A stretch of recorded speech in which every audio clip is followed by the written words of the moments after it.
The sun is going down. It is getting darker out here, and we see more.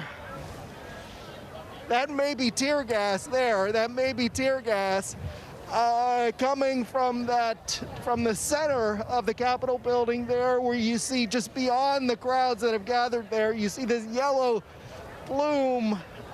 It looks like smoke, but we're being told that it is tear gas. Okay, stand by, so Jeff. Periodically, we're hearing. Stand by, Jeff. We're going to stay up on that picture. Stand by. Let me know what you can hear. Just want to quickly bring in Catherine Schweitz. She's a former FBI agent who specializes now in mass events. And Catherine, how does law enforcement get a large crowd like this to disperse? And what do those images that we're showing now tell you about what they're trying to do? Hi, Nora. It is a challenge. As you can hear, even just for Jeff, you can hear that he's breathing in tear gas, and that's why his voice is the way it sounds. The challenge for law enforcement as darkness is now approaching, because it's sunset right now, is they are going to have to divide and conquer. That's the only way that you can take a large crowd and find a way to disperse it. So the building itself, they have to secure the building perimeter before they can try to empty the building out. And once they secure the perimeter of the building, then they'll be able to send teams into different areas and clear each individual corridor, building, office. And that's when we'll know that the building is secure. But there's also the basement and all the floors above. But for the big crowd outside, you know, a lot of times what happens, and we see in this kind of mob situation, terrorist situation, and people who are inciting riots, is they're all about getting to the site, but they don't really know how to get away from the site. Once they get there, they don't really have a plan. And I think that's what we're seeing right now. It's sunset. They're in a location with no bathroom, no food. It's getting kind of cold. It's going to be down to 30. They've been out all day. And so that will probably take the law enforcement suggestions to disperse. Catherine, we're seeing the disbursement efforts going on right now. I got to go back to Jeff Pegues, because we hear the sound of a bang and what appears to be either tear gas or something like that. Jeff? Yeah, we just think, you know, in the last couple of minutes, we're just seeing things escalate a bit here. We have 5, 6, or 7 or so bangs and more smoke. But what is remarkable to me is that we don't see too many in the crowd moving toward the exit. They're just sort of camped out there. No matter what law enforcement does in terms of these flashbangs and tear gas, they're just sort of camped out there. All right, so things have calmed down a little bit. I don't know if law enforcement is going to start another round of these flashbangs. You can see the law enforcement right on one of the arches of those windows, pushing supporters out. Actually, that's what it looks like, saying "Get out." Yeah, it looks like and they're crawling out of offices. Effort. They're crawling out of other offices, having already penetrated those rooms by breaking the glass and climbing in. This is a very narrow balcony on the west front, so to get these people off of here, they're going to have to find a staircase to get them to. And you can see people now rubbing their eyes and sort of ducking their heads from what is larger numbers than we've seen before coming out of that central entryway with 2 doors, and you see people withdrawing. It's essentially withdrawing. Yeah. Pulling back, quite obviously under threat of arrest and other consequences. And more flashbangs. You can see the chemical irritant, whatever it is. We don't know precisely what it is. And here comes it. You can see you can hear Jeff say definitely tear gas. And Jeff, why do you say it's definitely tear gas? Well, just the color of it. It's this yellow. Yes. There's this yellow tint to that smoke. Correct. We do have flashbangs mixed in there. I think I got that right. We do have some former law enforcement with us. They're here helping us describe some of the flashes and the bangs that we're seeing. But clearly this is that point that we thought would come, where police are stepping up their efforts to clear the Capitol building. That's what you're seeing right now. And now you see this, it looked like a firecracker, but it's not. It's obviously a flashbang as they try to clear people out. Jeff Begay, stand by. We're going to continue to monitor this scene.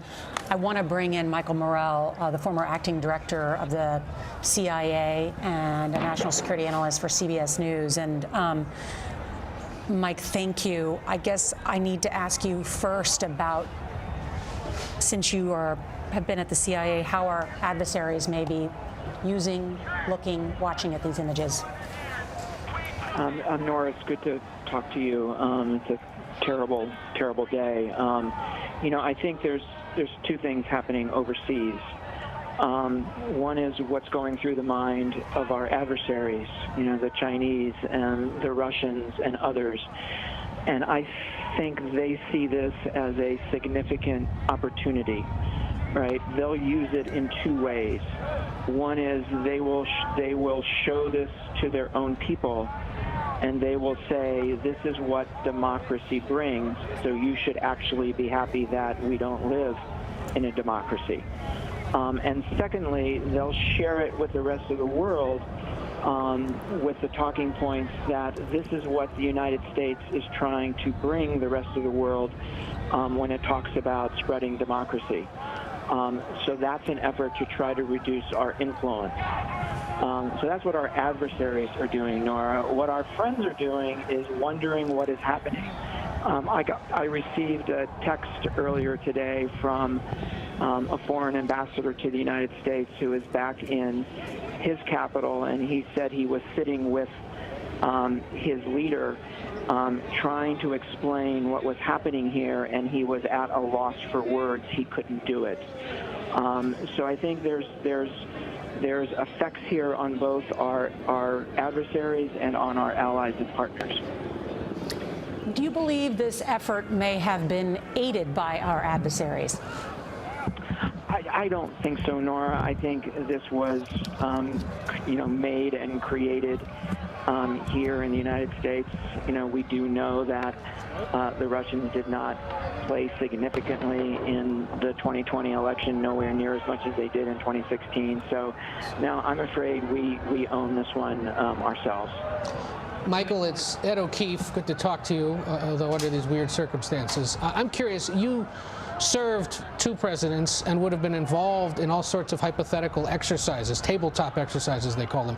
Was there ever anything like this gamed out or prepared for? No, Ed, that's a really good question. And of all the scenarios where we talked about risks to the United States and risks to our democracy and risks to our country, this was never on the list. We never anticipated anything like this. So no, simply not thought about. And how does this concern you regarding all the other potential vulnerabilities that the country faces right now as we near January 20th? We know there's been concern about, for example, a potential response from Iran after the killing of General Soleimani a year ago, possibly some other kind of event or incident. There's the ongoing cybersecurity breach by Russia that national intelligence agencies have said was caused by them. Is there any reason to believe that, and then there's the pandemic. I mean, is there any other concern that now some other foreign adversary could try to take full advantage of this and cause even more harm? Yeah, a great question, Ed. I don't think so. The Iranians, for example, they are keeping their head down, right? They are trying to get to a Biden administration without any trouble between them and the United States, right? They want a nuclear deal again with the United States. So I think they're trying to avoid conflict. So I don't think we're going to see anybody try to take advantage of this in the short term.